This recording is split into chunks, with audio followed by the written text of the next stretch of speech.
हीरे जवाहरात ना चाहत की बात कर, ऐ बुलबुले चमन में भारत की बात कर। कुर्बानियों का जिक्र अभी ना तमाम है, अब्दुल हमीद जैसे शहादत की बात कर। और जिसने लिखी थी खून से इस देश की दास्तान, बापू के उस अजीम इबारत की बात कर, बापू के उस अजीम इबारत की बात कर। मेरा नाम है शहजाद अहमद और मैं इस्लामिया कॉलेज ऑफ कॉमर्स में इनकम फाइनल ईयर का स्टूडेंट हूँ। सबसे पहले शुक्रिया अदा करना चाहूँगा शिवा पांडे मैम का, जिन्होंने मुझे यहाँ पर बोलने का मौका दिया।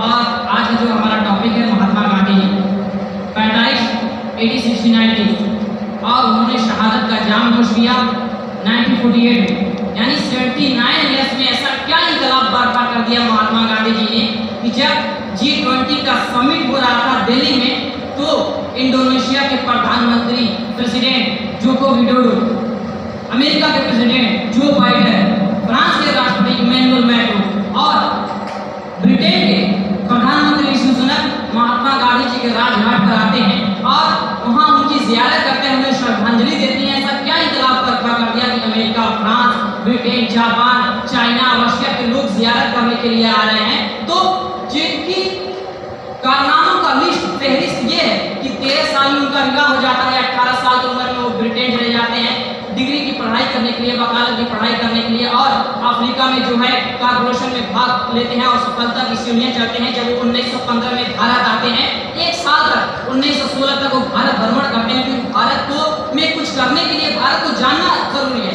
भारत की इकोनॉमिक लेवल को, पॉलिटिकल लेवल को, कल्चरल लेवल को, यहाँ की सामाजिक समस्याओं को अवगत करना है, उनको जानना है। तब जब उन्होंने इस भारत को जान लिया, उनके सामने समस्याएं आई, तो 1917 में उन्होंने चंपारण का आंदोलन प्रारंभ किया कि वहां के लोगों की समस्याएं क्या थी कि वहां नील की खेती कराते थे, जिसे 3 कक्षा पद्धति कहते थे। वहां 3/20 भाग पर जो है किसान को नील की खेती करना अनिवार्य रहता था, और वो नील की खेती ऐसी होती थी कि अगर उसमें एक मरतबा बो दिया जाए तो फसल को बर्बाद करके रख देती थी, जमीन को बर्बाद करके रख देती थी। और जब नील की खेती जर्मनी में उसका एक्सपोर्ट बंद हो गया, तो ये लोग बंद कर दिए और किसानों पर ज्यादा आयकर लगा दिए, ज्यादा कर लगा दिए, जिससे किसानों को मुश्किल हो गई। तो उन्होंने इसमें मूवमेंट किया, आंदोलन चलाया और कामयाबी हासिल की। और 10 साल के अंदर जो मकान के बगान के मालिक थे, वो वहां से अपना रास्ता नापते हुए चले गए। तो ब्रिटिश का जो शोषण हो रहा था 1917 में चंपारण और अहमदाबाद में हड़ताल में महात्मा जी ने बहुत ज्यादा रोल निभाया,